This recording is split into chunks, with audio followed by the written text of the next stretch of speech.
시청자 여러분, 지난 주말과 주일 주간에 평안하셨습니까? 시작된 한 주간도 성삼일체 하나님께서 여러분과들 함께 하시기를 원합니다. 이번 주에도 변함없이 하나님 말씀 중심의 삶을 살아가시기를 원하오며, 현우리와 함께하는 올해 8번째 권위의정 출발하도록 하겠습니다. 2024년 8주차 하나님의 말씀은 로마서 6장 11절의 말씀이 되겠습니다. 자, 함께 읽어봅시다. 이와 같이 너희도 너희 자신을 죄에 대하여는 죽은 자요 그리스도 예수 안에서 하나님께 대하여는 살아있는 자로 여길지라. 로마서 6장 11절 말씀. 아멘. 다시 한번 해보겠습니다. 이와 같이 너희도 너희 자신을 죄에 대하여는 죽은 자요 그리스도 예수 안에서 하나님께 대하여는 살아있는 자로 여길지라. 로마서 6장 11절 말씀. 아멘. 예수 그리스도와 연합한 성도, 첫 번째 시간을 함께 이 시간 진행하도록 하겠습니다. 먼저 로마서 6장 1절로 11절의 말씀을 읽고 시작하도록 하지요.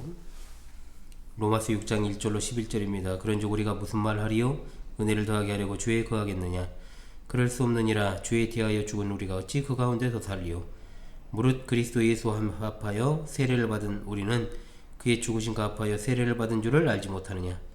그러므로 우리가 그의 죽으심과 합하여 세례를 받음으로 그와 함께 장사되었나니 이는 아버지의 영광으로 말미암아 그리스도를 죽은 자 가운데서 살리심과 같이 우리로 또한 새 생명 가운데서 행하게 하려 함이라. 만일 우리가 그의 죽으심과 같은 모양으로 연합한 자가 되었으면 또한 그의 부활과 같은 모양으로 연합한 자도 되리라. 우리가 알거니와 우리 옛사람이 예수와 함께 십자가에 못 박힌 것은 죄의 몸이 죽어 다시는 우리가 죄에게 종노릇하지 아니하려 함이니 이는 죽은 자가 죄에서 벗어나 의롭다 하심을 얻었습니다. 만일 우리가 그리스도와 함께 죽었으면 또한 그와 함께 살 줄을 믿노니 이는 그리스도께서 죽은 자 가운데서 살아나셨음에 다시 죽지 아니하시고 사망이 다시 그를 주장하지 못할 줄을 알미로라. 그가 죽으심은 죄에 대하여 단번에 죽으시며 그가 살아계심은 하나님께 대하여 살아계심이니 이와 같이 너희도 너희 자신을 죄에 대하여는 죽은 자요 그리스도 예수 안에서 하나님께 대하여는 살아있는 자로 여길지어다. 아멘. 아유, 예. 이렇게 정말 오랫동안 제가 몸이 안 좋았던 적이 있었는가 싶을 정도로 정말 아주 역대급의 예, 좀 몸이 안 좋습니다. 벌써 며칠째인지 모르겠어요. 그래서 거의 10여일 넘게 지금 놓고 있고 곧 회복될 것이라고 생각을 합니다. 그래서 이번 주에도 변함없이 여러분들을 만나고 그렇게 하려고는 마음을 가졌습니다만은 진짜 별 고민을 많이 했습니다. 주일 예배 같은 경우에는 진짜 다른 분에게 맡길까까지도 생각할 정도로 이틀 전까지만 해도 그런 생각을 했었어요. 그러다가 그래도 어떻게 그러냐, 제 사전에 그런 건 없죠. 예, 그래서 인도를 했고 또 이렇게 주일 저녁에 녹화본 몇 개를 찍으려고 이렇게 또 예배당에 나왔습니다. 자, 로마서를 전통적으로 네 부분으로 나눕니다. 그랬을 때 5장에서 8장이 성화를 다룬다고 했을 때 6장은 5장을 다시 살피게 하는 측면을 가지고 있습니다. 자, 특별히 지난 두 주에 걸쳐서 보았던 12절에서 21절의 말씀을 봤죠. 6장에 시작되는 말씀이 5장의 내용을 살피는 질문으로 시작하기 때문에 그런즉 우리가 무슨 말을 하리요? 라고 묻고 우리가 응답하기를 무엇에 관한 말입니까? 라고 해야 됩니다. 20절에서 21절의 말씀에 대한 것인데, 율법이 들어온 것은 범죄를 더하게 하려 함이라 이렇게 말씀을 하면서, 그러나 죄가 더한 곳에 은혜가 더욱 넘쳤나니 이는 죄가 사망 안에서 왕노릇한 것 같이 은혜도 또한 의로 말미암아 왕노릇하여 우리 주 예수 그리스도로 말미암아 영생에 이르게 하려 함이라 그랬습니다. 여기에 대한 말씀이죠. 하나님의 은혜로 말미암아 승리한 성도들은 어디로 이끌림을 받는가? 두 가지의 답이 나옵니다. 하나는 죄악된 행동에 이르게 할 수 있는데 이른바 율법 폐기론 또는 도덕률 폐기론입니다. 죄가 은혜에 의하여 정복된다면 계속 죄를 짓자는 주장이죠. 또 하나는 은혜의 승리는 우리를 의에 이르게 할 것이다 라는 건데, 이것이 바로 바울 사도가 말하는 성경의 입장입니다. 6장의 전체는 이 질문에 대한 답변이 될 것입니다. 성도는 죄와 사망의 영역에서 완전히 벗어난 것인가? 죄와 사망은 더 이상 성도에게 지배력을 갖지 못하는가? 이 질문에 대해서 우리가 첫째로 살펴봐야 될 것은 하나님을 믿는 성도들과 죄악된 세상의 차이점에 관한 것입니다. 하나님을 알지 못하는 사람들에게는 궁극적인 소망이 없습니다. 인간들이 이 세상의 현실에 집착하는 양상이 바로 그 증거인데요. 그들에게는 이 세상에서 행복하게 살다가 생을 마치는 것이 최상의 가치다 라고 여기면 살아갑니다. 물론 종교, 즉 자연 종교를 가진 자들도 죽음 이후의 삶에 대해서 나름 관심을 갖고 있죠. 불교 신자들에게 죽어서 어디 가냐 물으면 극락 간다라고 말합니다. 자, 그러나 그러한 극락이 어떤 것이냐, 그리고 그 극락을 어떻게 할 수 있느냐 물으면 대답을 잘 못하지요. 왜냐하면 아이러니하게도 제가 말씀을 드렸습니다. 또 캠프 때도 이야기했지만 석가모니는 신의 존재나 사후세계에 대해서 언급한 적도 없고 인정도 안 했고, 정작 자신은 종교의 창시자가 될 생각조차 없었던 사람인데요. 하나님이 없는 사람들의 모든 사고는 헛된 것이고, 그들이 가진 내세 사상은 그저 이 세상에서 소유하지 못한 것을 다음 세상에서 소유하고자 하는 헛된 욕망에 기초한 것에 불과합니다. 그러나 하나님의 백성인 성도들은 그렇지 않습니다. 성도들은 본질적으로 사탄의 통치 영역에 속한 세상 왕국과는 결별한 자들이죠. 아담 안에서 사망의 왕 노릇하던 자들이 예수 그리스도 안에서 생명의 왕 노릇하는 자로 바뀐 겁니다. 그러므로 성도는 세상에 대해서 궁극적인 목적을 두고 살아가지 않는 존재입니다. 물론 세상에서 살아가며 도리를 하는 것, 상식적인 판단과 보편적인 기준으로 살아가는 것은 당연한 것이지만 그것이 삶의 궁극적인 목적이나 소망은 될 수 없다는 거죠. 그래서 성도는 하나님이 허락하신 은혜 안에서 세상을 살아가게 되는 겁니다. 그런데 5장 20절에서 바울 사도가 진술한 죄가 더한 곳에 은혜가 더욱 넘쳤다는 말을 곡해해서 바울은 은혜를 더하게 하기 위해서 죄 가운데 더 머물러야 한다는 식의 도덕률 폐기론자가 아니냐, 이렇게 공격할 수 있는 거죠. 그러나 성도는 그런 잡소리에 귀를 기울여서는 안 됩니다. 율법이 주어진 시대나 죄가 전보다 훨씬 더 심각해졌던 사사시대, 분열왕국시대, 그리고 현시대, 하나님께서는 그의 백성에 대한 구원의 작정과 섭리사를 포기하지 않으시고 죄의 지배 세력을 끊으시고 의와 생명의 선물이 넘쳐나는 은혜의 시대를 열어놓으셨습니다. 죄가 증가함에도 불구하고 하나님의 은혜가 여전히 더 빛을 발하게 될 것이라는 말인데, 대적자들은 5장 20절을 갖다가 도덕률 폐기론적 진술로 받아 은혜를 더 경험하려면 죄를 더 많이 지어야 한다는 웃기지도 않는 식의 논리를 펴나가는 겁니다. 물론 신자들 가운데 은혜를 더 경험하려고 죄를 의도적으로 더 짓는 그런 사람은 없을 줄로 압니다. 그러나 분명한 것은 이를 교묘하게 이용하는 자들에 대하여서 성경은 분명 경고하고 있다는 거죠. 그 가운데 어떤 신앙이 여리거나 연약한 교인들이 눈으로 볼 수 없고 만질 수 없는 하나님의 은혜를 자신의 감정으로 느끼려고 시도하는 무모한 행동을 할 때가 있습니다.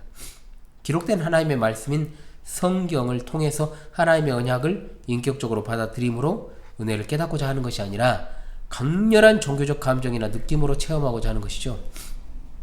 아주 불경한 생각입니다. 위험스러운 작태입니다. 그런 은혜의 기준이 어디 있습니까? 당연히 다른 사람과의 비교의 관점에서 하나님의 은혜를 스스로 결정합니다. 하나님의 말씀에 집중하기보다 다른 사람과의 상대적 정황 속에서 자신을 인식하고 그것을 하나님의 은혜라고 여기는 거죠. 그러나 하나님의 은혜는 절대적인 것입니다.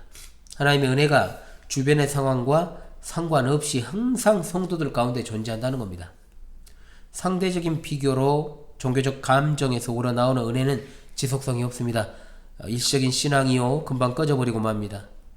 바울 사도는 도덕 폐기론이나 은혜를 상대와의 어떤 비교 우위적으로 판단하는 자들에게 단호하게 말합니다. 그럴 수 없느니라. 왜냐하면 성도는 죄에 대해서 죽었기 때문에 그렇습니다. 그리스도인이 죄에 대해서 죽었다는 것은 6장의 중심 주제이기도 합니다. 죽었다는 것은 굉장히 중요한 수로입니다. 시제가 뭡니까? 이 수로는 부정과거입니다. 과거에 완료된 하나의 행위를 가리킵니다. 단순하게 죽었다고 말하면 안 됩니다. 죽고 있다라고 하는 현재형도 아니고 죽었고 계속 죽고 있다는 반과거형도 아니고 죄에 대해서 죽을 것이라는 미래형도 아닙니다. 죽었다라고 하는 하나의 완료된 과거 행위로 읽어야 됩니다. 죄에 대해서 죽었다는 것은 구체적으로 무슨 말인가? 먼저 생각해야 될 것은 죽었다라는 선언은 그리스도의 죽으심과 연결해서 사용하고 있다는 겁니다. 즉 죄에 대해서 성도가 죽은 근거가 어디 있느냐? 바로 예수 그리스도께서 죄의 형벌을 지심으로 죄에 대하여 죽으셨다는 말입니다. 예수님께서 우리를 대신하여 우리 죄 때문에 죄에 대해서 형벌, 즉 죽으신 겁니다. 그러므로 성도는 죄에 대해서 죽고 새로운 삶을 살아가는 존재입니다. 죄가 지배하던 아담과 똑같은 처지에 놓여있던 아담의 시대에서 은혜가 지배하고 생명이 역사하는 은혜 언약의 새로운 시대로 옮겨간 성도는 더 이상 옛시대로 돌아가서 죄의 지배 아래 살아갈 수 없습니다. 이 말은 신자가 전혀 죄를 짓지 아니한다 이런 말은 아닙니다. 신자도 때로는 유혹에 걸려 넘어짐으로 개별적인 죄를 짓기도 하지만 죄의 지배 아래에 갇혀서 습관적으로 지속적으로 죄를 짓는 일이 있을 수 없다는 겁니다. 그러므로 신비주의적으로 하나님을 찾아서 거룩해지려 하고 또한 감정적인 체험으로 하나님의 은혜를 느껴보려는 건 아담에 속한 자들의 모습이죠. 목욕한 사람이 돼지처럼 다시 똥구덩이에 들어갈 수 있습니까? 기껏 잘 씻어놓고 더러워진 옷을 세탁하지 않은 채로 그대로 입을 수 있냐는 거죠. 감옥에서 풀려난 죄수가 다시 감옥에 갇히고 잘 수 있습니까? 생각이 제대로 박힌 사람이라면 그렇게 하고 싶지 않을 것입니다. 아무데도 돌아가거나 뒤로 갈 수 없고 오직 앞으로 가는 것이 성도입니다. 멈춰 있거나 뒤로 물러나는 것은 신앙이 아니라고 제가 얼마나 누차 말씀을 드립니까? 둘째로 우리는 예수 그리스도에 연합하여 세례를 받았습니다.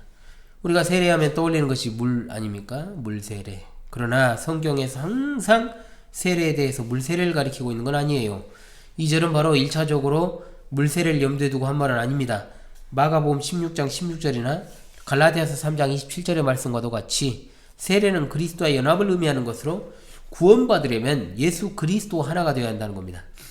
바울 사도가 지금 로마의 성도들에게 언급한 건 교회에서 시행하는 의식적인 세례를 직접 의미하지 않고 예수님의 십자가 사역을 염두에 두고 말하는 겁니다. 예수님은 홀로 십자가를 지시고 죽음을 당하셨지만 그 안에는 하나님의 택함받은 자녀인 우리가 모두 포함되어 있습니다. 이는 마치 아담이 에덴 동산에서 홀로 하나님을 배반하고 선악을 알게 하는 나무의 열매를 먹을 때 그 후손인 모든 인간이 불법적으로 대항하는 그와 그의 행동 안에 포함되어 있던 것과 동일한 원리라고 할 수 있겠지요. 일반적으로 세례는 정결하게 하는 이미지가 강하지만 분명한 건 1세기의 성경 독자들은 세례가 죽음과 관련된 것임을 잘 알고 있었다라고 볼 수 있습니다. 바울 사도가 알지 못하느냐라고 말하지 않습니까? 예수님께서도 자신의 죽음을 세례로 말씀하신 마가복음 10장 38절과 누가복음 12장 50절에 의해 바울 사도는 여기서 로마인들이 세례받는 것을 그의 죽음에 동참하는 것으로 설명하는 것이 자연스러운 일이었습니다. 그들이 기독교인이 되기 위하여 예수님께서 받으셨던 세례에 동참해야 한다면 마땅히 예수님과 함께 죽어야 됩니다. 바울 사도는 이 두 가지를 결합합니다. 예수님의 십자가 죽으심은 죄에 대한 죽음이셨고 성도들이 그리스도와 함께 죽었기 때문에 그들은 또한 예수님과 함께 죄에 대하여 죽은 것입니다. 그리스도께서는 이제 죄와 사망을 정복하고 부활하셔서 살아 계신 것처럼 성도들도 그의 부활에 동참하여 새 생명 가운데 살고 있는 것이죠. 그럼에도 불구하고 우리 오늘날 교회에서 이루어지는 세례 의식에 대해서도 바른 인식이 필요합니다. 성령으로 그리스도와 연합했다는 그 사실을 강조하는 것이 본문이지만 분명한 건 교회의 성례로서의 세례의 의미도 살아있다는 겁니다. 한국 교회에서는 세례가 흔한 일이 되어버렸어요. 되었었죠. 지금은 그렇지도 않습니다만 일전에도 제가 말씀을 드린 적이 있습니다만은 군대 진중 세례의 어떤 형식적인 모습이라는 것은 진짜로 차마 눈을 뜨고 볼 수 없었죠. 이전에는 이제 그때야 이제 막 종교 활동을 의무적으로 막 하게 했고 막 그랬으니까 지금은 그렇진 않습니다만은 어찌되었든 간에 그러나 이 바울 사도 당시에 고대 세계에서 세례받는다. 이거는 예수 그리스도 하나가 된다는 것은 정말로 매우 위험한 일이었다는 거죠. 세례받게 되면 신자 삶은 위태로워졌습니다. 예수 그리스도를 따른다는 것은 어떠한 일이 있어도 그분을 믿는 믿음에서 벗어나지 않으며 배반하지 않으며 신앙의 정절을 끝까지 지킨다는 것을 의미합니다. 국가에 대해서도 마찬가지입니다. 로마 황제보다 이제는 그리스도를 위해서 살고 죽는 겁니다. 그렇기 때문에 세례받는다는 것은 돌이킬 수 없는 발걸음입니다. 돌아올 수 없는 강을 건너는 것이었습니다. 그러므로 주께서 사랑하신 우리 파수꾼 성도들이시여, 여러분 가운데 세례를 받은 분이 많고 또 세례를 받지 않은 분도 있을 겁니다. 그러니까 예를 들어서 어린 자녀들 같은 경우에 뭐 유아세례를 다 받았습니다만은요, 세례를 받은 여러분이 세례 때 서약한 것은 이제는 성령으로 그리스도와 연합하여 나의 옛 생활은 영원히 사라졌다는 것이죠. 그리고 다시는 옛 생활로 돌아가지 않으며 예수 그리스도와 더불어 앞으로 나아간다고 한 겁니다. 되돌아갈 수 없습니다. 되돌아가서도 안 됩니다. 갈라디아서 2장은 로마서 6장과 아주 비슷한 진술을 하고 있습니다. 갈라디아서 2장 19절, 성도들을 향해서 율법을 향하여 죽었나니 이는 하나님을 향하여 살려 함이니라. 20절, 성도들이 그리스도와 함께 십자가에 못 박힘으로 이제는 하나님의 아들을 믿는 믿음 안에서 살게 되었다라고 말입니다. 새 생명 가운데 행하는 것은 결국 하나님을 향하여 사는 것이요, 하나님께 순종하는 것이며 다시 뒤로 돌아가거나 멈춰서도 안 되는 겁니다. 어른이 어린아이가 될 수 없죠. 또한 그렇게 하고자 해도 하나님이 막으십니다. 그러나 돌아가서 계속 그 생활에 머물러 있으면 돌아오는 것은 불가능합니다. 이 말은 하나님의 구원하심이 실패한다는 뜻이 아니라 그것으로 억석이 가려진다는 거죠. 성도들이 죄의 달콤함에 빠져서 미혹되고 격가지 같은 신앙으로 흔들리지 않도록 드리는 말씀입니다. 그러므로 다시금 말씀드립니다. 예수님 없는 그때로 절대로 돌아가지 마십시오. 여러분이 예수 그리스도로 말미암아 구원받았다면 영원히 구원받은 것이요, 이제는 예수 그리스도로부터 전가받은 의로 성장하는 일 외에는 다른 것에 크게 관심을 기울일 필요가 없는 줄로 믿습니다. 아멘. 셋째, 이제 우리 삶은 예수님과 함께 사는 삶입니다. 5절로 10절의 말씀은 참으로 풍성한 단락입니다. 앞에서도 말씀을 드렸습니다만 예수 그리스도께서 죄에 대하여 죽으심으로 그와 연합한 성도도 죄와 맺고 있던 옛 관계도 다 끝났습니다. 우리가 아담에게서 벗어나 그리스도와 연합했을 때 하나님께서는 우리 미래를 정해 놓으셨습니다. 옛 생활로 돌아갈 수 없습니다. 이제는 앞으로 향해서 가는 길 외에는 없다 했습니다. 그리고 6절에서 아주 중요한 핵심 단어가 나오죠. 바로 옛사람과 죄의 몸입니다. 우리 옛사람은 그리스도와 함께 십자가에 못 박혔다라고 했습니다. 옛사람이 뭡니까? 구원받기 전 예수 그리스도로 말미암아 영생을 소유하기 이전에 아담 안에 있던 모습입니다. 이 옛 생활은 사라졌습니다. 또한 그 생활에 대하여 죽었습니다. 바울 사도는 바로 이 옛 생활이 십자가에 못 박혔다라고 말합니다. 그러나 옛사람과 옛 본성을 헷갈려서는 안 됩니다. 신학자나 목사 중에도 그런 말 하는 사람들이 있어요. 자꾸만 성도들한테 옛사람을 갖다가 십자가에 못 박아 죽이라, 이런 말을 너무나도 스스럼 없이 합니다. 물론 성도의 신앙생활은 죄와 더불어 싸우는 길이요, 기나긴 영적인 전쟁인 것은 사실입니다. 그러나 죄에 대하여 승리하는 비결은 옛사람을 못 박는 것이 아닙니다. 옛사람은 이미 죽었는데 뭘 또 죽입니까? 죽일 것이 없습니다. 그러니까 그런 식으로 오해하니까 마치 우리 안에는 옛사람과 새사람이 공존하면서 우리가 은혜 받을 때는 새사람의 지배를 받고 우리가 은혜가 떨어지면 옛사람의 지배를 받는 식의 그런 말도 안 되는 오해를 종종 낳기도 합니다. 전혀 그런 것 아닙니다. 전혀. 만일 우리가 옛사람을 십자가에 못 박아 죽인다면 예수님께서 십자가에서 행하신 그 위대한 사역을 다시금 되풀이하는 것이기 때문에 진리에서 벗어나는 결과를 낳게 된다는 걸 잊지 마십시오. 두 번째로, 나온 죄의 몸은 무엇일까요? 여러 견해가 있는데 어렵게 생각하지 마십시오. 죄의 몸이라고 하는 것은 앞선 옛사람과 동의어로 보는 것이 무난합니다. 칼빈 선생은 이것을 인간의 실제 살과 뼈가 아니라 죄의 덩어리로 봤습니다. 즉 자신의 죄악된 본성대로 행하는 옛사람을 죄의 덩어리라고 표현한 거죠. 실제 몸으로 보게 되면 이원론 쪽 생각에 빠져드는 사람도 있습니다. 마치 영혼은 깨끗한데 육신은 더러운 것이다 이렇게 치부하거나, 나는 영적으로는 죄인이 아니지만 죄를 짓는 것은 육신이 하는 일이라는 이런 식의 생각도 사실은 기독교 외부에서 들어왔습니다. 죄의 몸은 죄의 덩어리를 가진 인간의 실존을 의미하는 것으로 보면 옳은 것입니다. 그 다음으로 새 사람은 죄를 짓지 않을 수 있는 존재가 되었다는 점을 가르치죠. 우리가 그리스도의 죽으심을 본받아 그와 연합함으로써 죄에 대하여 죽었다는 것은 바로 이 말을 성취하려는 것입니다. 다시는 죄에게 종노릇하지 아니하려고 죄의 경향을 무력하게 만들었다는 거죠. 아직도 우리 몸에서는 아주 강력하게 활동하는 죄의 경향, 육신의 소욕이 있는데 더 이상 그것들이 효과적인 능력이나 통제력을 행사하지 못하도록 합니다. 라는 말입니다. 죄를 지으려는 경향이 있어도 그 죄를 지으려는 경향이 우리를 좌지우지하지 못한다는 말입니다. 죄에게 종노릇했지만 이제 죄에 대하여 죽었기 때문에 죄에서 벗어났습니다. 우리는 죄를 지으려 합니까? 정말로 그렇습니다. 그러나 우리는 그렇게 해서는 안 되는 거죠. 당연히. 그리스도인의 생활을 꾸려나갈수록 죄를 덜 짓게 됩니다. 교회 교부였던 어거스틴, 인간의 상태에 따라 세 가지로 죄에 대해서 정리했죠. 타락 전에 아담은 죄를 짓지 않았으나 죄를 지을 수는 있었고, 타락 후에 아담은 죄를 짓지 않을 수 없는 상태가 되었고, 그리스도 안에서 새 생명을 얻은 자들은 죄를 짓지 않을 수 있는 상태가 되었다는 것. 죄의 지배가 무너졌다는 것을 의미합니다.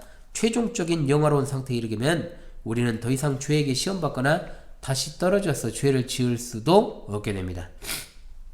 5절 하반절에서 바울사도가 언급한 부활에 대해서 8절로 10절에 설명을 합니다. 현재의 부활에 대해 말하고 있죠.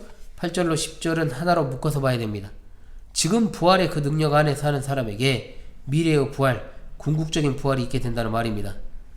예수님께서 죽음이 다스리던 영역에서 부활로 옮겨가신 것과 같이 또한 부활하신 예수님은 승천하셔서 하나님 보좌 우편에 앉아 계십니다. 마찬가지로 믿는 성도도 죽음의 통치에서 은혜의 통치로, 죽음에서 현재의 부활로 옮겨졌음을 믿으시기 바랍니다. 예수 그리스도는 죄에 대하여 단번에 속죄의 죽음을 죽으셨습니다. 그 죽음으로 인하여 우리의 죄와 그 결과인 죽음은 영원히 제거되었습니다. 할렐루야! 죄와 사망이 설 곳이 없습니다. 예수 그리스도의 단번의 속죄 사역은 완전하고 영원하니까요. 아멘. 자, 마지막 11절을 끝으로, 11절이 이제 이번 주 하나의 말씀인데요. 말씀을 마무리하고자 합니다. 11절의 말씀은 매우 의미심장하지요. 그럼 퀴즈 하나 내겠습니다. 자, 로마서 오늘 1장에서 오늘 로마서 6장 10절까지 바울 사도가 편지를 읽는 독자들에게 무엇을 하라고 공고하는 내용이 몇 번이나 될까요? 자, 객관식이에요. 걱정하지 마세요. 1번 30번, 2번 10번, 3번 5번, 4번 한 번도 없음. 자, 맞춰보시 바랍니다. 자, 하나, 둘, 셋. 몇 번입니까? 자, 5장 하고도 반이 지났잖아요. 지금 처음으로 바울 사도가 독자들에게 무엇을 하라고 권하고 있는 절입니다. 지금까지 한 번도 없었습니다. 그럼 바울 사도는 성령의 감동하심을 따라서 만대의 교회 성도들에게 무엇을 하라고 하는 겁니까? 이와 같이 너희도 너희 자신을 죄에 대하여는 죽은 자요 그리스도 예수 안에서 하나님께 대하여는 살아있는 자로 여길지라. 아멘. 로마서 6장 11절은 전환점입니다. 그 이후에 권고가 엄청나게 쏟아지기 때문이에요. 11절을 통해서 바울 사도가 성도들이 깨닫게 되기를 바란 건 예수 그리스도와의 신비한 연합인데, 여기에 그리스도 예수 안에서라는 말 또한 그 안에 있다는 말이 바로 그것입니다. 그리스도 예수 안에, 그 안에라는 말이 학자들의 조사에 따르면 바울 서신에 164번이 나옵니다. 이 연합은 하나님이 우리를 위해 하신 일입니다. 하나님의 일입니다. 우리 일이 아니에요. 우리가 우리 죄를 위해 죽은 것이 아닌 것처럼, 우리가 예수님의 부활을 본받아 예수님께 연합한 것이 아니라, 우리가 그리스도인이라면 그저 필요한 건 하나님이 우리를 위하여 하신 일 뿐입니다. 그렇다면 하나님이 하셨고 우리가 의지해야 될 일이 무엇입니까? 두 가지로 나옵니다. 첫째, 죄에 대하여는 죽은 자입니다. 죄에 대하여. 우리가 그리스도인이라면 죄에 대하여 죽었습니다. 이 말씀은 죄와 시험의 면역력이 생겼다는 말이 아니에요. 죄를 짓지 않는다는 말도 아닙니다. 이 말씀은 옛 생활에 대하여 죽었으니 옛 생활로 돌아갈 수 없다는 뜻입니다. 다시 말씀드립니다만 이것은 성도 스스로 죽이는 행동을 취하라는 게 아니에요. 오직 예수 그리스도께서 우리를 위해 죽으셨기 때문에 우리는 단지 믿음으로 그 개개인의 사건을 받아들일 뿐입니다. 그것을 개개인 사건으로 이 권고는 이 죽음을 인정하고 우리 자신이 죄에 대해서 죽었기 때문에 죄에 대하여 죽은 것으로 실제적으로 얘기한다 이 말입니다. 두 번째, 하나님께 대하여 살아있는 자입니다. 그리스도 예수 안에서 하나님께 대하여 살아있는 자라는 것, 성도가 하나님께 대하여 살아있는 것은 오직 그리스도 안에 있을 때입니다. 하나님은 성도를 보실 때 그 자신을 보시는 것이 아니라 그리스도 안에 있는 우리를 보십니다. 우리는 그리스도 안에서 하나님과 화목되었고 그리스도 예수 안에서 새로운 피조물이 되었으며 그리스도 예수 안에서 죄의 지배로부터 자유하게 되었고 그리스도 예수 안에서 확실한 미래와 새로운 목적을 향하여 달리게 되었으며 그리스도 예수 안에서 이 세상과 이 세상이 주는 것에 만족하지 않습니다. 주께 사랑하시는 파수꾼 성도들이시여, 우리가 이 땅에서 순례자 나그네 인생길을 살아가는 자들이 아닙니까? 우리는 아브라함과 같이 하나님의 경영하시고 지으실 터가 있는 저 천성을 바라며 나아가는 자들입니다. 나와 같은 죄인 구원의 예수 그리스도께서 죽으셨습니다. 그분의 죽음은 나의 죽음이요 또한 그분의 부활은 나의 부활이며 그로 인하여 옛사람 죄의 몸이 죽고 새 생명으로 살아가게 되었습니다. 사망의 질서에서 은혜와 생명의 질서로 옮겨간 자가 되신 여러분, 은혜의 환경 속에서 신분에 맞게 죄 짓는 일을 이제 그만두고 그리스도 예수 안에서 하나님께 대하여 살아있는 하나님을 영화롭게 하고 영원토록 그분을 즐거워하는 일에 몸을 던지시기 바랍니다. 다시금 이번 주 하나님의 말씀을 외우면서요, 예수 그리스도에 연합한 성도답게 한 주를 하나님의 영광을 드러내는 삶으로 살아가실 수 있기를 간절히 소망합니다. 이번 주 하나님 말씀 외우겠습니다. 이와 같이 너희도 너희 자신을 죄에 대하여는 죽은 자요 그리스도 예수 안에서 하나님께 대하여는 살아있는 자로 여길지라. 로마서 6장 11절 말씀. 할렐루야. 아멘.